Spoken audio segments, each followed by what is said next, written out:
Hey guys, hello and welcome or welcome back to another episode of the Portugal Travel Expeditions. Behind me you see the cafe where I finished the PR1 hike. So let's continue the exploration of Portugal, and I'm trying to find a way to get to Santana, and I'll tell you more along the way.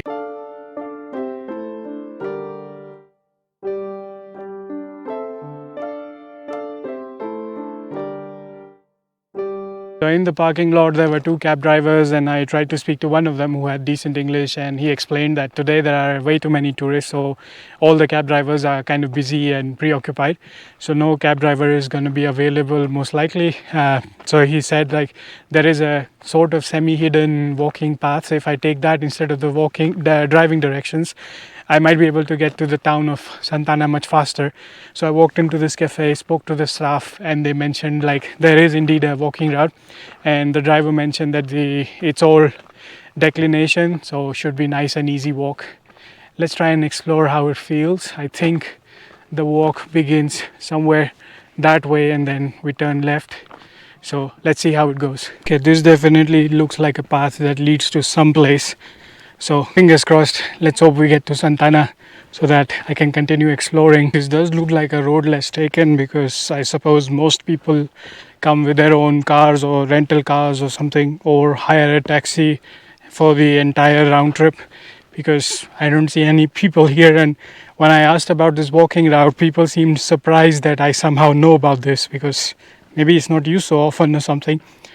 Also, when I was seeing most of the PR1 hiking vlogs, most of the people finished at the car park where they initially started from, so nobody did it this way. So for me this is a new adventure that I have absolutely no clue about, just the way I like it. So absolute raw adventure with no prior information.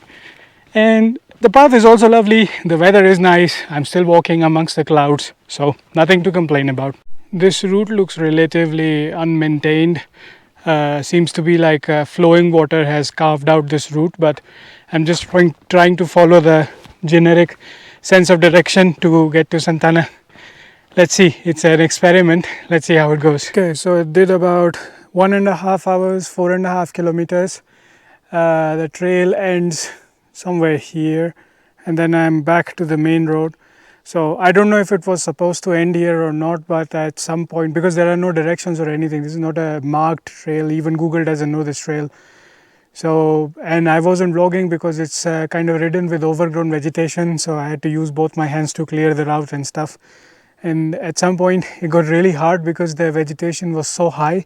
I had no view of the civilization, so I just couldn't figure out my directions and stuff, but luckily I managed. So if you are not a seasoned hiker, you're probably going to end up spinning around in circles. So be very careful if you're planning to pick this route. But anyways, now headed down this way. So maybe I'll try and figure out if I could hitch a ride, or otherwise it's 5k, so another 1 hour or so to get to Santana anyways. Stumbled upon this nice eco park. It's basically a barbecue site for you to grill yourself. So there are like grills like those, and then you have benches and stuff, nice indigenous trees as well. Here, after looking around for a bit, I managed to find a water spout, so just splashed my face because it's now quite hot, and replenished my water supply too. From here to Santana is about 50 minutes, it's 3:45, so I guess I'll take like a 15-minute short break before continuing down. And here is where I grabbed the water from. It's from a stream nearby, so it's drinkable. This is a nice place. I think they also have some trails around here as well, but of course I'm done hiking for the day, so no more. But if you want, you also have that possibility. So just gonna rest here for a little bit and then continue further. So hello from Santana. After I just finished taking a snack at the eco park, I started walking. There were hydrangea all along the route. I was enjoying it, and suddenly this one car passes by, this lovely couple. They asked if I want to hitch a ride, and I said of course yes. So they just dropped me here, so I got here really fast. It's probably 5-10 minutes ride with a car, and they were very kind. The guy works in the forest guard here, and They were a couple, so they just let me hitch a ride, and I got here.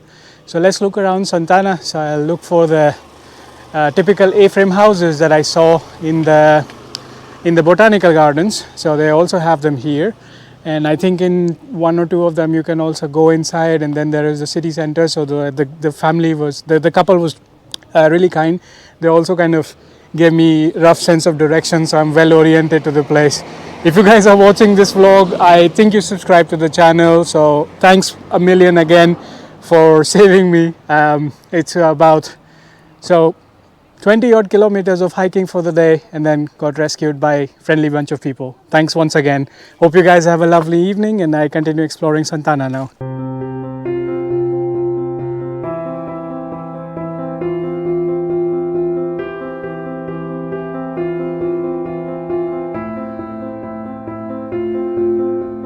That's a cool church behind me. That's where I got out from the car, so thought of exploring this a little bit. Somebody was praying inside, so I didn't walk too much. I don't like disturbing people who are praying, but it was very peaceful. Normally the churches are very peaceful. There's no noise or anything else playing inside, so it's a different kind of ambience. So I like to visit different churches just to see how it is from the inside.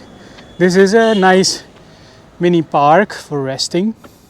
I like this promenade kind of thing that they make. They also had something similar in Singapore, so you could kind of hide under it when it was really hot, so you get a bit of shade. But vlogger life, you really need the sunshine in your face for better colors, or you have to do artificial color correction at the end. But anyways, so let's keep walking around and see what else is there to see.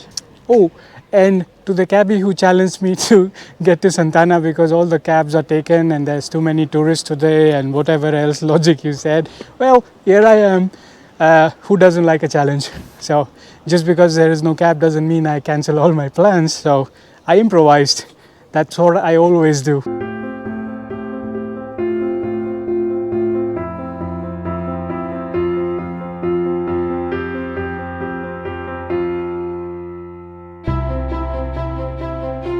This behind me is the typical A-frame houses from about 200 years ago in Santana, and as you can see they have the wicker thatching on the top, and the inclination of the roof is so steep that even the wickers cannot absorb any rainwater. This is pure genius. This is the city hall, also very rustic looking, and then over there are a few other huts. Let's go see what's inside, because the previous one was a floral hut. They had indigenous flowers, including a bird of paradise, which my father really likes, but photography was not allowed inside. So let's see what's inside here. Maybe I can take some pictures of the inside somewhere.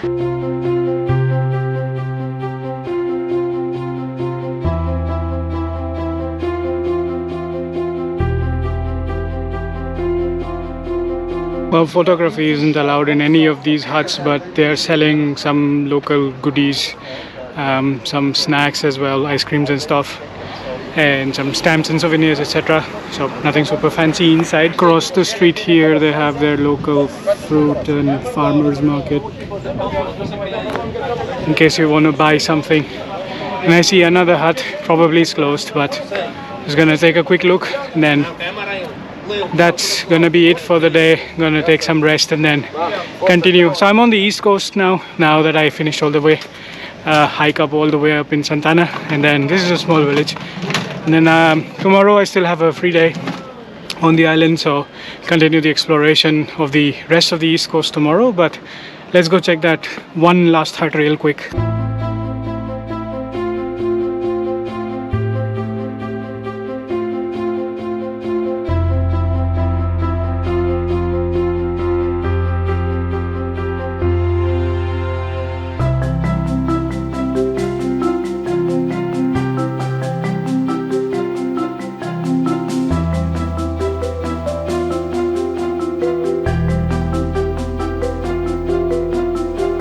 Good afternoon guys, let's continue the vlog further. So it's almost 3 p.m. been pretty lazy today, just resting. Last night I also went to the nearby restaurant, had a pretty simple meal, fillet fish and some what they call as curry rice, It was funny to see that there was no curry in there. And then yeah, the ride back home with the bus was quite fun as well. It was all serpentine roads all along the mountains. So if you haven't done any mountainous bus rides before, then it would be quite an adventure for you. I also passed by a few towns that I didn't explore, but there was like mostly small villages. But now, since the sun is bright and hot, I'm just gonna take a quick dip in the swimming pool. Oh, but before I forget, there are like banana flowers here that I've never seen before. There is one huge banana flower and some small green bananas up there. There's another small purplish flower there. This was new, as I've never seen a banana flower before. But anyways, let's go take a dunk in the pool and cool off in this heat. And then once I'm done swimming, then I start exploring a bit. Gonna take it light, just have one place in mind for the day, and then gonna go there and see what I find.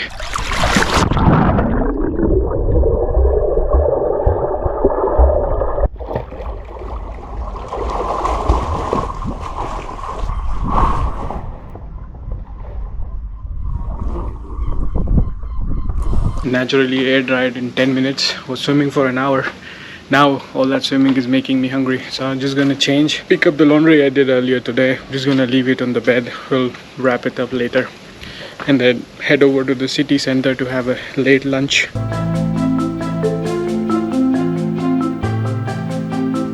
I had a nice late lunch at this sports bar called Arsenios.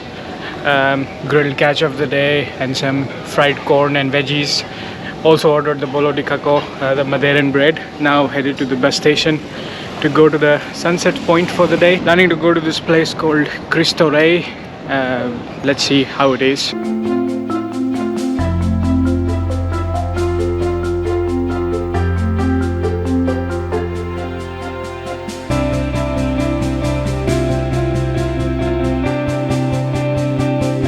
So almost at Christo Rei, just have to walk about 10-12 minutes from here. It was a short bus ride, about 15 minutes or so, along the southeastern coast. The views were really amazing. Now really excited to see how this statue and the area surrounding it looks like. There in the distance is the statue of Christo Rei overlooking the Atlantic. Shortcut on the way down to not have to go around the route that the cars take. I wonder how far does this bring me. That should be a short and sweet walk from here.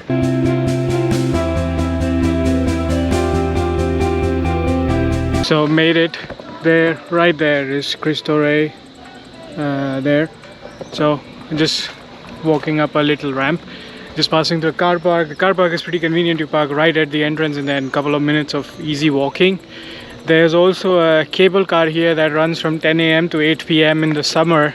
So you can take this cable car by the restaurant side, go all the way down. I think there is a black sand beach and maybe also a restaurant down there, so you could enjoy. But my plan, since the sun is right there, is to go to the Christo Rei statue and then take the view of the sunset from behind the statue as it is setting. So let's get up there, get a nice view while it's still bright, and then try and capture a time lapse of the sunset.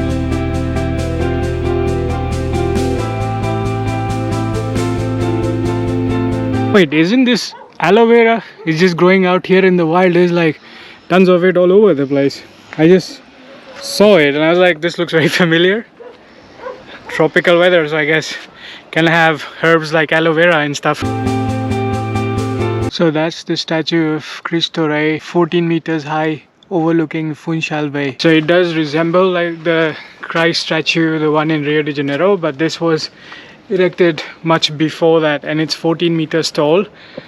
And legend has it that it is the representation of welcoming of people with open arms. And there's another legend which says this is in memory of the non-Christian people who were, I think in the 1700s, they were simply thrown off the cliff because only the Christians were allowed to be buried on this part of land. So depends on which legend is true, I don't know. But this is the viewpoint, and then down there are about 220 steps that bring you down to the viewpoint. So I'm still contemplating whether I go down, because you have to climb back up to catch the sunset, or just stay here or stay somewhere in the middle. Let's see how it goes.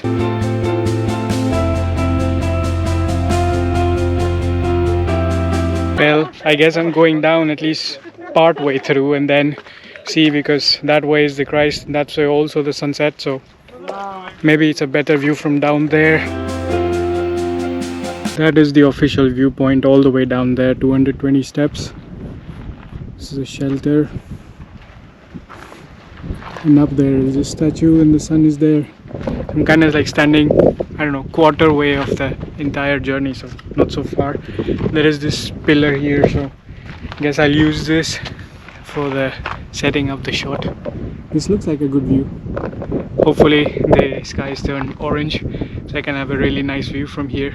Let's see how it goes. And then this side is the beautiful Atlantic and the coastline and the civilization over there. So I think this way is perfect. This is a nice distance from everywhere. So it's 8 p.m. now. I think the sunset happens around 9, so it's just a game of waiting and hogging the spot, waiting for the perfect moment.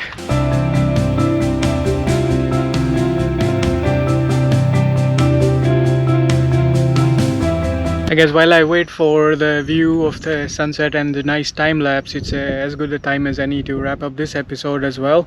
So with this, I have done major part of my exploration of Madeira.